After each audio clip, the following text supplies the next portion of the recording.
ओम शांति। 9/11/2022 के बाबा के साकार अनमोल धारणा युक्त मधुर महावाक्य हैं, जिनमें बाबा ने कहा आपस में राय निकालनी चाहिए विहिंग मार्ग की सर्विस कैसे हो। सर्विस में कभी भी बाबा ने कहा मतभेद ना हो। साथ साथ बाबा ने कहा टीचर बन कर के, हाँ सब टीचर तो बन जाए, सुनाने वाला माना टीचर बन कर के सभी को अलफ अल्लाह शिव बाबा की पहचान देनी है और चढ़ती कला और उतरती कला का सबको राज समझाना है। फिर बाबा ने कहा ऐसी ऐसी पहेलियाँ पूछो उनसे तो वो आंसर देंगे, अगर नहीं दे पाएँ तो आप आंसर दो। तो ऐसे पहेलियाँ आदि पूछ करके विहिंग मार्ग की सेवाएं करनी हैं। मीठे बच्चे बाप की गति सदगति करने की मत व राय सबसे न्यारी है, इसलिए गाते हैं तेरी गतमत तुम ही जानो।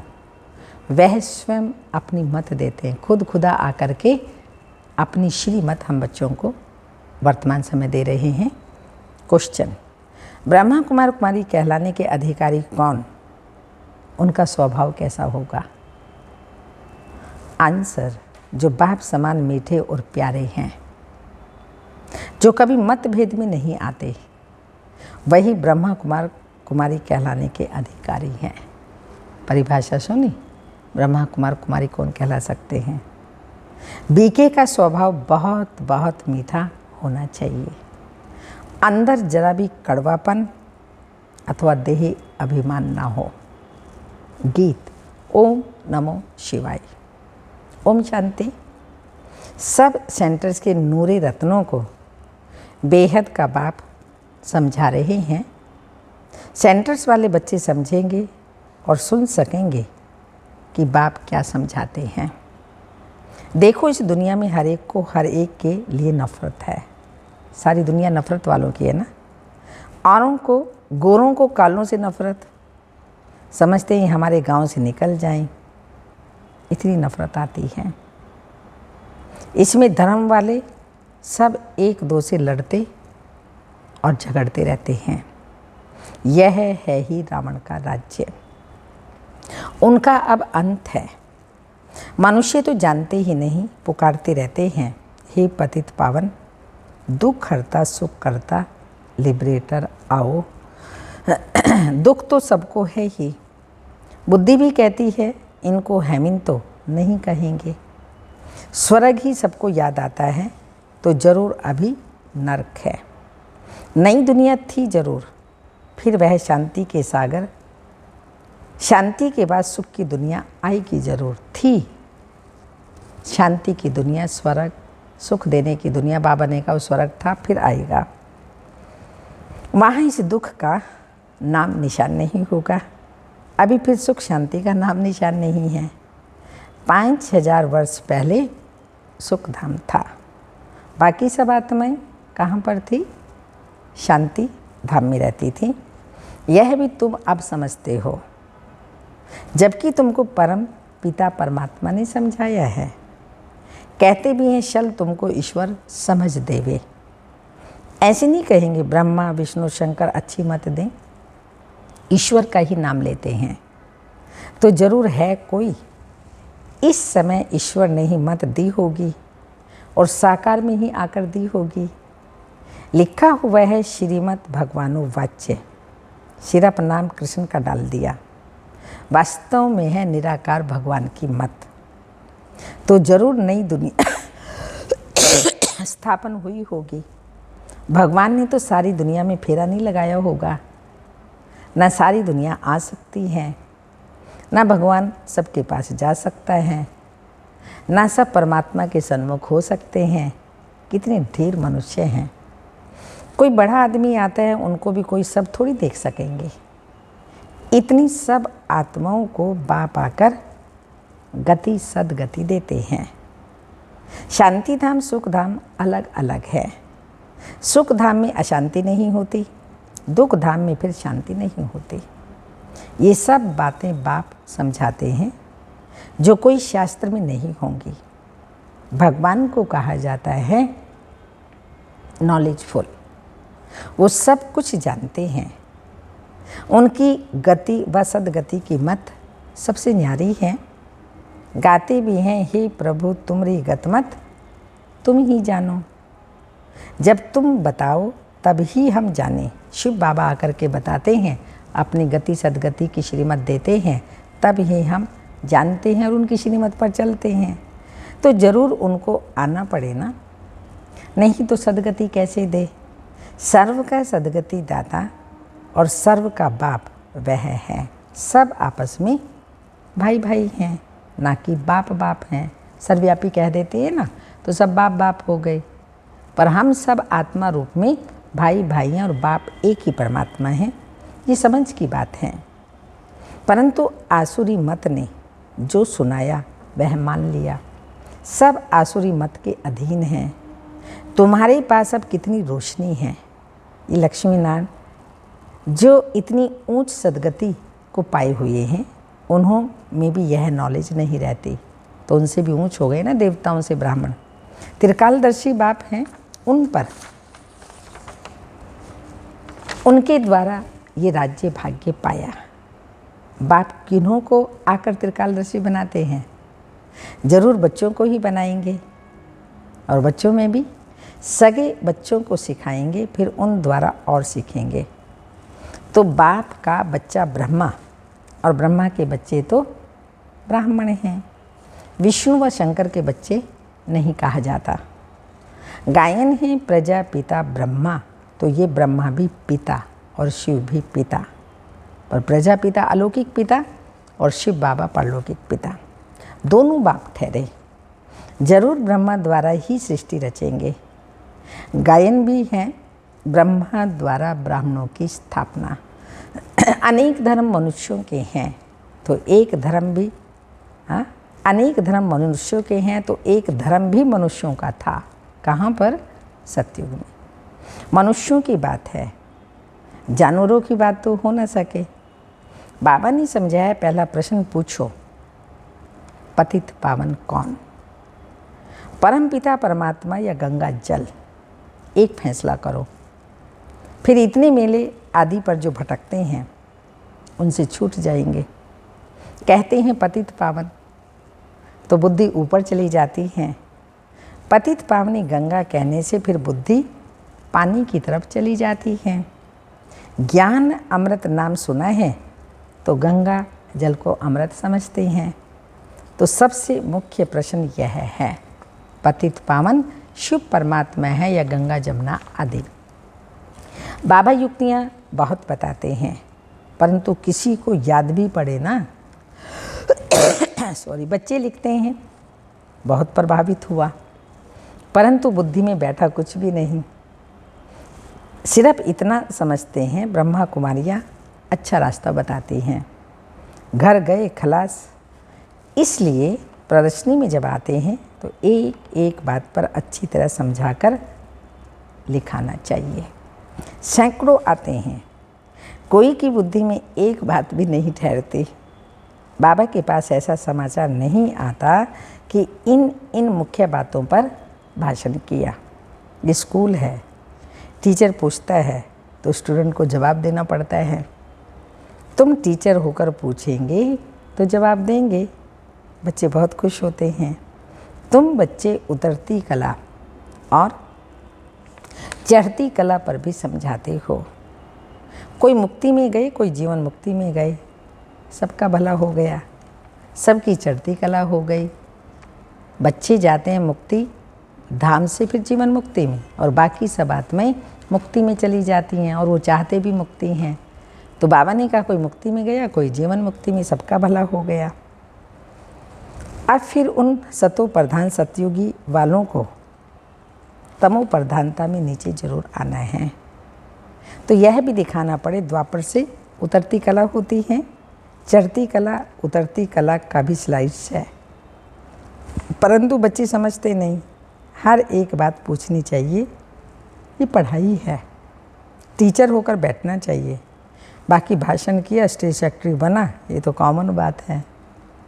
यहाँ तो हर एक बात पूछनी है। सर्व का सदगति दाता पतित पावन बाप एक है, वह सर्वव्यापी है। अगर सर्वव्यापी है तो फिर बाप कैसे ठहरा? बताओ। पतित पावन ज्ञान का सागर, गीता का भगवान कौन? गीता का भगवान है या श्री कृष्ण है? भगवान किसको कहेंगे? जरूर निराकार को ही कहेंगे। इस हिसाब से गीता खंडन हो गई। गीता माई बाप खंडन तो सब शास्त्र खंडन हो गए।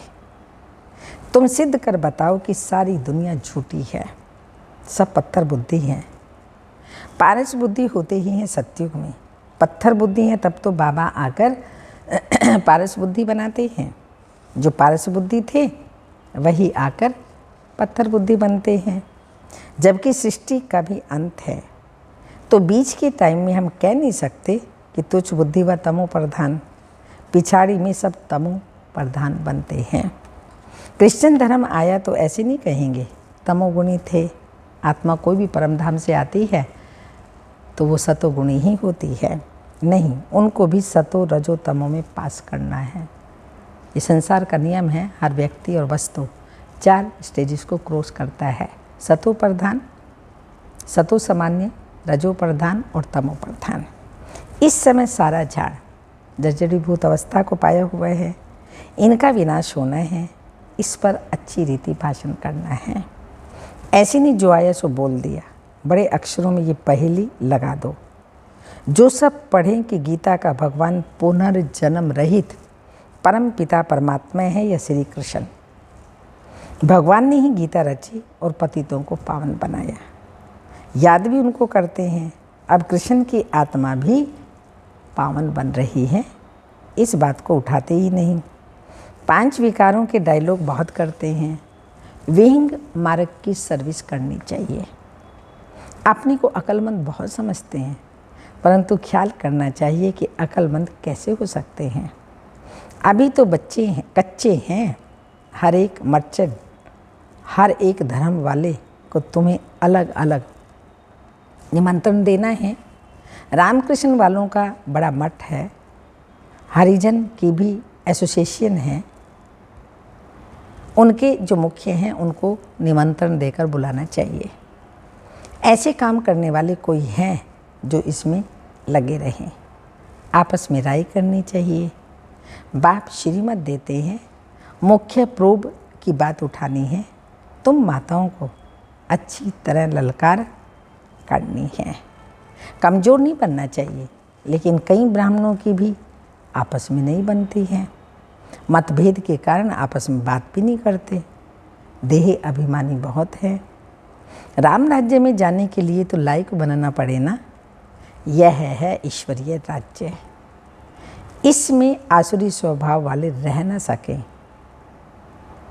उनको बीके कहलाने का भी हक नहीं है। शिव बाबा के बच्चे ईश्वरीय राज्य में कौन बीके कहलाने वाले हैं, बाबा वो बता रहे हैं।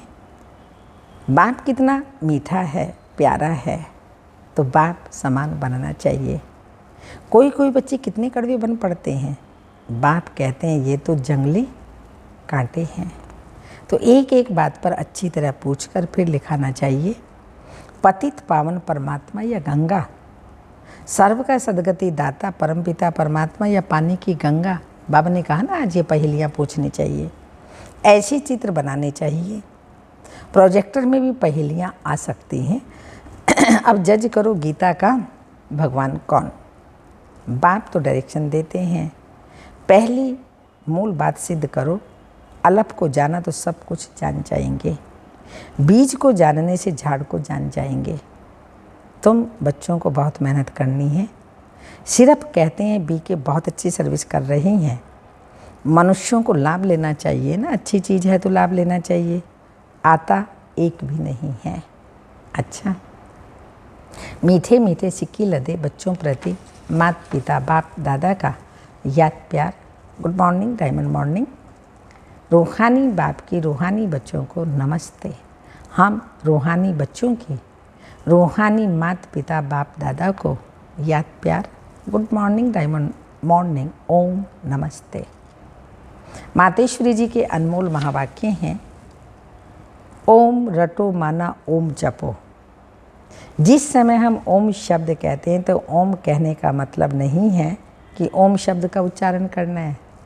सिर्फ ओम कहने से कोई जीवन में फ़ायदा नहीं, परंतु ओम के अर्थ स्वरूप में स्थित होना। उस ओम के अर्थ को जानने से मनुष्यों को वो शांति प्राप्त होती है। अब मनुष्य चाहते तो अवश्य हैं हमें शांति हो। उस शांति स्थापन के लिए बहुत सम्मेलन करते हैं, परंतु रिजल्ट ऐसे ही दिखाई दे रही है कि और ही अशांति दुख का कारण बनता रहता है। क्योंकि मुख्य कारण है कि मनुष्य आत्माओं में जब तक 5 विकारों को नष्ट नहीं किया तब तक दुनिया पर शांति कदाचित नहीं हो सकती। तो पहले हर एक मनुष्य को अपने 5 विकारों को वश करना है और अपनी आत्मा की डोर परमात्मा के साथ जोड़नी है, तब ही शांति स्थापन होगी। तो मनुष्य अपने आप से पूछे, मैंने अपने 5 विकारों को नष्ट किया है? उन्हों जीतने का प्रयत्न किया है?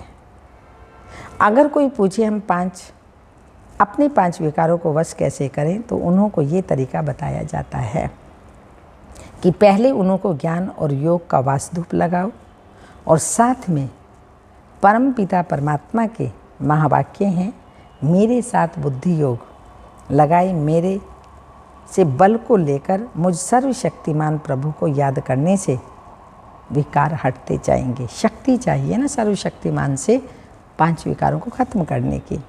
अब इतनी चाहिए साधना जो खुद परमात्मा आकर हमें सिखलाते हैं। दूसरी पॉइंट है, तुमरी गतमत तुम ही जानो, आदि आदि। अब ये महिमा किसकी है? क्योंकि परमात्मा की सद्गति करने की जो मत है वो परमात्मा ही जानता है, मनुष्य नहीं जान सकता। मनुष्य की सिर्फ यह इच्छा रहती है हमको सदा के लिए सुख चाहिए, मगर वो सुख कैसे मिले? जब तक मनुष्य अपने 5 विकारों को भस्म कर कर्म अकर्म नहीं बनाए तब तक सुख शांति मिल नहीं सकता। क्योंकि कर्म अकर्म विकर्म की गति बहुत गहन है, जिसको सिवाय परमात्मा के और कोई मनुष्य आत्मा उसकी गति को जान ही नहीं सकती। अब जब तक परमात्मा ने वो गति नहीं सुनाई तब तक मनुष्यों को जीवन मुक्ति प्राप्त हो नहीं सकती। इसलिए मनुष्य कहते हैं तेरी गतमत तुम ही जानो। इनकी सद्गति करने की मत वो परमात्मा के पास है। वैसे कर्मों को अकर्म बनाना, ये शिक्षा देना परमात्मा का काम है। बाकी मनुष्यों को तो ये ज्ञान ही नहीं, जिस कारण वो उल्टा कार्य करते रहते हैं।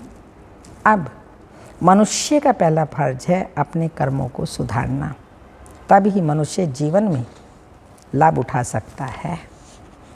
अच्छा, धारणा के लिए आपस में राय कर विहिंग मार्ग की सर्विस करनी है। कभी मतभेद नहीं आना चाहिए।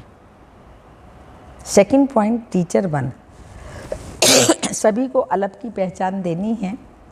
चढ़ती कला और उतरती कला का राज समझाना है। ज्ञान की पहेलियां पूछकर सत्यता को सिद्ध करना है। वरदान, मास्टर दाता बन खुशियों का खजाना बांटने वाले, मास्टर दाता बन खुशियों का खजाना बांटने वाले, सर्व की दुआओं के पात्र भाव। वर्तमान समय सभी को अविनाशी खुशी की आवश्यकता है। सब खुशी के भिखारी हैं। आप दाता के बच्चे हो। दाता के बच्चों का काम है देना। जो भी संबंध संपर्क में आए उसे खुशी देते जाओ। कोई खाली ना जाए, इतना भरपूर रहो। हर समय देखो मास्टर दाता बनकर कुछ दे रहा हूँ या सिर्फ अपने में ही खुश हूँ। जितना दूसरों को देंगे उतना सबकी दुआओं के पात्र बनेंगे और ये दुआएं सहज ही पुरुषार्थी बना देंगी। स्लोगन, संगम की प्राप्तियों को याद रखो तो दुख व परेशानी की बातें याद नहीं आएंगी। संगम की प्राप्तियां याद रहेंगी तो दुख अशांति की बातें याद ही नहीं आएंगी। अव्यक्त इशारा, पुरानी बातें, पुराने संस्कार ऐसे अनुभव हों जैसे कि ना मालूम कब की पुरानी बात है, कौन से जन्म की होगी हमें तो नहीं याद रहती है। ऐसे नाम निशान खत्म हो जाए। इसके लिए अपनी बुद्धि से उपराम, दूसरा संस्कारों से भी उपराम, मेरे संस्कार हैं इस मेरेपन से भी उपराम, मैं ये समझती हूँ इसमें मैं पन से भी उपराम। जहाँ मैं शब्द आता है वहाँ बाप दादा याद आए, जहाँ मेरी समझ आती है वहाँ श्रीमत याद आए। ओम शांति।